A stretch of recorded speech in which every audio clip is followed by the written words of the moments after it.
नमस्कार मित्रांनो, आपले स्वागत आहे आपल्या हक्काच्या चॅनलवर द डेली पल्सवर. मी सचिन संघवी. मौन मोहन किंवा मौन मनमोहन हा शब्द तुम्ही अनेकदा ऐकला असेल. नरेंद्र मोदींच्या तोंडातून वारंवार निघणारा हा शब्द आहे. तो टीका म्हणून वापरलेला शब्द आहे.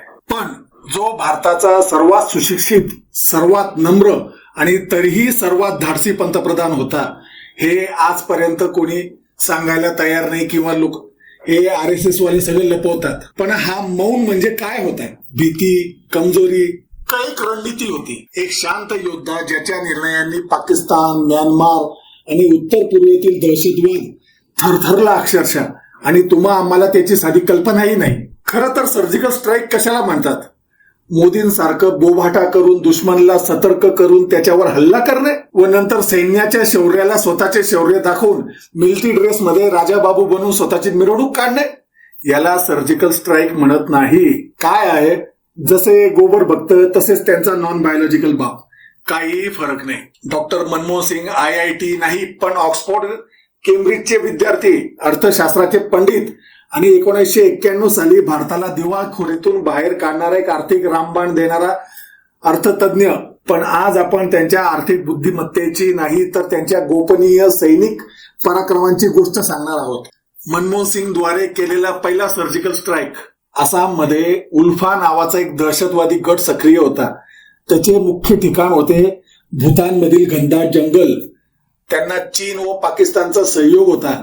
पण सिंग साहेब लगेच चीन किंवा पाकिस्तानला घाबरले नाहीत. मनमोहन सिंग सरकारने भूतानच्या राजाशी भेट, चर्चा करून संयुक्त सैनिकी ऑपरेशन केलं. हा भारताचा पहिला क्रॉस बॉर्डर स्ट्रॅटेजिक स्ट्राईक होता, ज्यात उल्फाच्या 30च्या पेक्षा जास्त टीम्स उद्ध्वस्त करण्यात आले. याला म्हणतात सर्जिकल स्ट्राईक, पण त्याची घोषणा केली गेली नाही, कारण हा मीडियासाठी किंवा प्रोपोगंडासाठी नव्हता. हा देशासाठी होता, देशाच्या शांततेसाठी होता. मनमोहन सिंग सरकारद्वारे केलेला दुसरा सर्जिकल स्ट्राईक 2008 म्यानमारमध्ये नागा अतिरेक्यांवर सर्जिकल ऑपरेशन केलं गेलं होतं. पूर्वोत्तर भागात NSCN-K आणि उल्फा यासारख्या गटांनी भारतातील गावांवर हल्ले सुरू केले. वर सांगितल्याप्रमाणे त्यांना चीन व पाकिस्तानचा सहयोग होता. पण सिंग साहेब लगेच चीन किंवा पाकिस्तानला त्यावेळेसही घाबरले नाहीत. मनमोहन सिंग सरकारने म्यानमार सरकारशी गोपनीय करार करून भारतीय कमांडोंना त्यांच्या सीमेत घुसून ऑपरेशन करण्याची परवानगी मिळवली. भारताचे पॅरा कमांडो म्यानमारच्या आत घुसले आणि 100हून अधिक दहशतवाद्यांचे ठिकाण उद्ध्वस्त केले. या ऑपरेशनचे कोडनेम होते ऑपरेशन गोल्डन बर्ड. हा सर्जिकल स्ट्राईक प्रोटोटाइप होता, ज्याचं श्रेय कोणालाही दिलं गेलं नाही. कशासाठी? तर देशाच्या शांततेसाठी.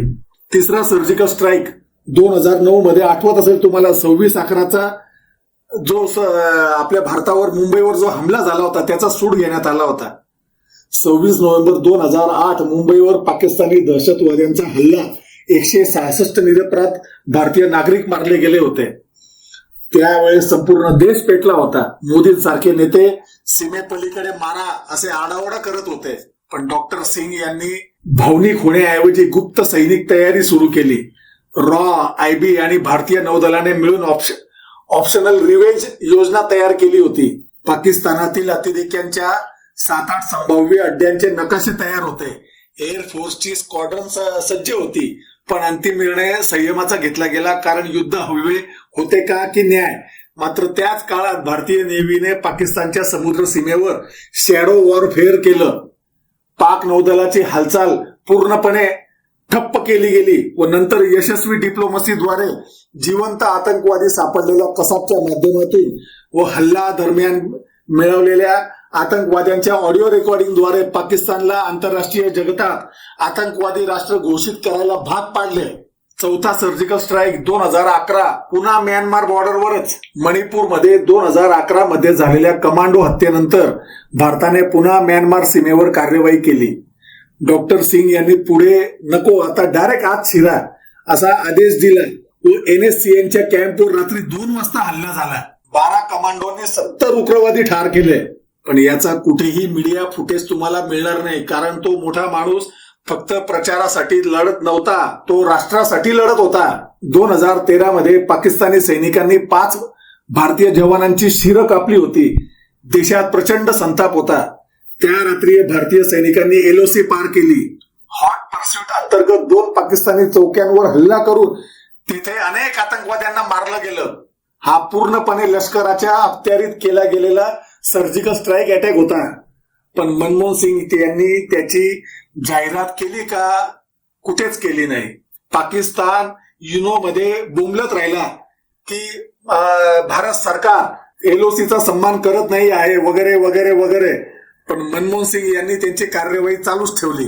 कारण ते टीव्ही टीआरपी मिळवण्यासाठी नव्हे, सीमेवरचा रक्ताचा हिशोब मोजत होते. पूर्वोत्तर मध्ये 2007 ते 2012च्या दरम्यान 100हून अधिक स्ट्राईक करण्यात आलेले आहेत.